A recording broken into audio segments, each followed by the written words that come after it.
Your conscious beliefs direct the functioning of your body. It is not the other way around. Your inner self adopts the physically conscious, physically focused mind as a method of allowing it to manipulate in the world that you know. The conscious mind is particularly equipped to direct outward activity, to handle waking experience, and oversee physical work. Its beliefs about the nature of reality are then given to inner portions of the self. These rely mainly upon the conscious mind's interpretation of temporal reality. The conscious mind sets the goals, and the inner self brings them about, using all its faculties and inexhaustible energy. The great value of the conscious mind lies precisely in its ability to make decisions and set directions. Its role is dual, however.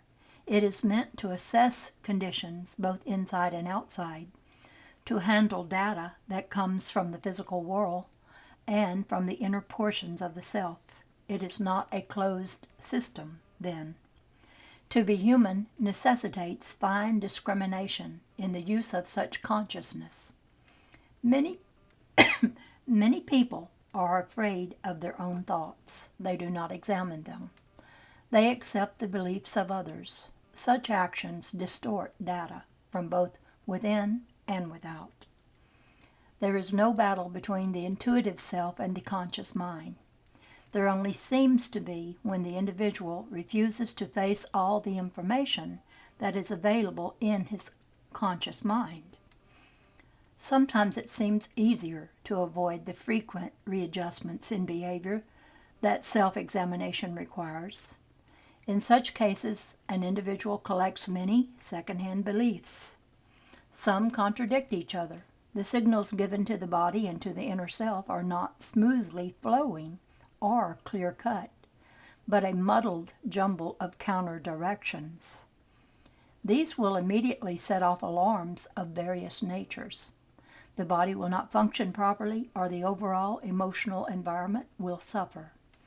Such reactions are usually excellent precautions meant to be taken as a sign that change is needed. At the same time, the inner self will transmit to the conscious mind insights and intuitions meant to clear its sight. But if you believe that the inner self is dangerous and not to be trusted, if you are afraid of dreams or any intrusive psychic material, then you deny this help and turn aside from it. If you believe, moreover, that you must accept your difficulties, then this belief alone can deter you from solving them. I repeat, your ideals and beliefs form the structure of your experience. Your beliefs and the reasons for them can be found in your conscious mind. If you accept the ideal that the reasons for your behavior are forever buried in the past of this life or any other, then you will not be able to alter your experience until you change that belief. I am speaking now of more or less normal experience. Later we will discuss more particular areas, such as circumstances in which illness dates from birth. The realization that you form your own reality should be a liberating one. You are responsible for your successes and your joys. You can change those areas of your life with which you are less than pleased, but you must take the responsibility for your being.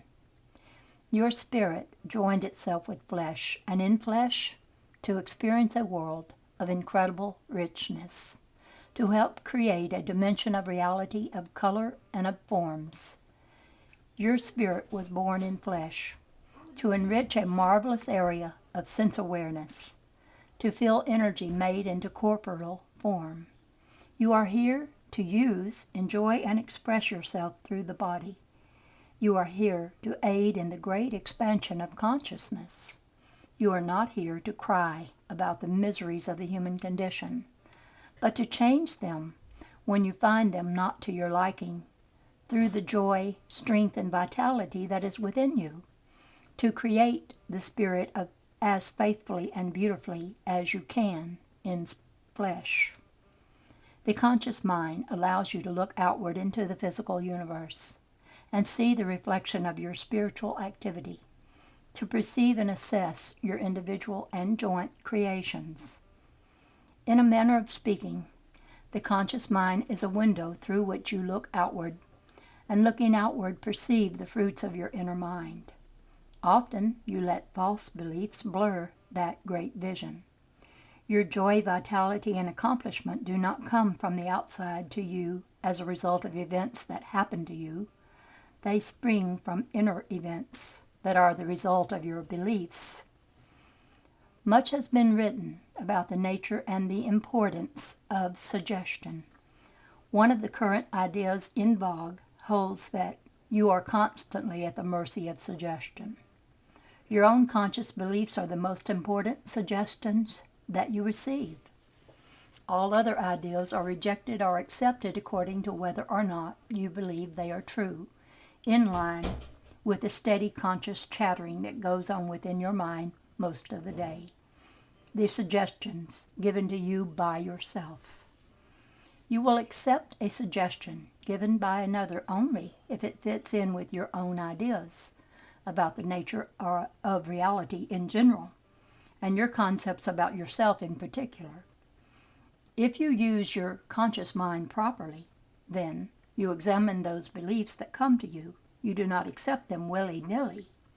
If you use your conscious mind properly, you are also aware of intuitive ideas that come to you from within. You are only half conscious when you do not examine the information that comes to you from without, and when you ignore the data that comes to you from within. Many false beliefs, therefore, are indiscriminately accepted because you have not examined them. They have given the inner self a faulty picture of reality. Since it is the function of the conscious mind to assess physical experience, it, the inner self, hasn't been able to do its job properly. If the inner portions of the self were supposed to have that responsibility, then you would not need a conscious mind. When the inner self is alerted, it will immediately try to remedy the situation by an influx of self-corrective measures. On occasion, when the situation gets out of hand, it will bypass those restrictive areas of the conscious mind and solve the problem by shooting forth energy in other layers of activity. It will manage to work around the blind spots in the reasoning mind, for example. Often it will sift out from the barrage of conflicting beliefs the particular set that is the most life-giving, and send these forth in what then appears as a burst of revelation. Such revelations result in new patterns that change behavior. You must be aware of the contents of your own reasoning mind. Find the ambiguities. Regardless of the nature of your beliefs, they are indeed made flesh and material. The miracle of your being cannot escape itself. Your thoughts blossom into events. If you think the world is evil, you will meet with events that seem evil. There are no accidents in cosmic terms, or in terms of the world as you know it. Your beliefs grow as surely in time and space as flowers do. When you realize this, you can even feel their growing. The conscious mind is basically curious, open. It is also equipped to examine its own contents. Because of the psychological theories of the last century, many Western people believed that the primary purpose of the conscious mind was to inhibit unconscious material. Instead, as mentioned in this session, it is also meant to receive and interpret important data that comes to it from the inner self. Left alone, it does this very well. It receives and interprets impressions. What has happened, however, is that man has taught it to accept only data coming from the outside world and to set up barriers against inner knowledge. Such a situation denies the individual the full strength and cuts him off consciously now from the important sources of his being. These conditions inhibit creative expression in particular, and deny the conscious self the continually emerging insights and intuitions otherwise available. Thought and feeling then seem separate. Creativity and intellect do not show themselves as the brothers that they are, but often as strangers. The conscious mind loses its fine edge. It cuts out from its experience the vast body of inner knowledge available to it. Divisions, illusionary ones, appear in the self. Left alone, the self acts spontaneously as a unit, but as an ever-changing one. Listening to voices both within and without, the conscious mind is able to form beliefs that are in league with the self-knowledge as received from material and non-material sources. Then, examination of beliefs takes its place along with other activities, naturally, easily, without effort. Once the conscious mind has accepted a collection of conflicting beliefs, however, a definite attempt is necessary to sort these out. Remember, even false beliefs will seem to be justified in terms of physical data, since your experience in the outside world is the materialization of those beliefs. So you must work with the raw material of your ideals, even while your sense data may tell you that a given belief is obviously a truth. To change your experience, or any portion of it, then, you must change your ideas. Since you have been forming your own reality all along, the results will follow naturally. You must be convinced that you can alter your beliefs. You must be willing to try. Think of a limiting ideal as a muddy color, and your life as a multidimensional painting that is marred. You change the ideal as an artist would his palette. The artist does not identify with the colors he uses. He knows he chooses them and applies them with a brush. So you paint your reality with your ideas in the same manner. You are not your ideas, nor even your thoughts. You are the self who experiences them. If a painter finds his hand stained with pigment at the end of the day, he can wash the stain off easily, knowing its nature. If you think that limiting thoughts are a portion of you, permanently attached therefore, you will not think of washing them off. You would behave instead like a mad artist who says, "My paints are a part of me. They have stained my fingers and there is nothing I can do about it." There is no contradiction, though there may seem to be, between spontaneously being aware of your thoughts and examining them. You do not have to be blind to be spontaneous. You are not being spontaneous when you indiscriminately accept as your own, for fact, every bit of data that comes to you. Many beliefs would automatically fall away quite harmlessly if you were being truly spontaneous. Instead, you often harbor them. Previous limiting ideas, accepted figuratively, form a restraining bed, gathering other such material so that your mind becomes filled with debris.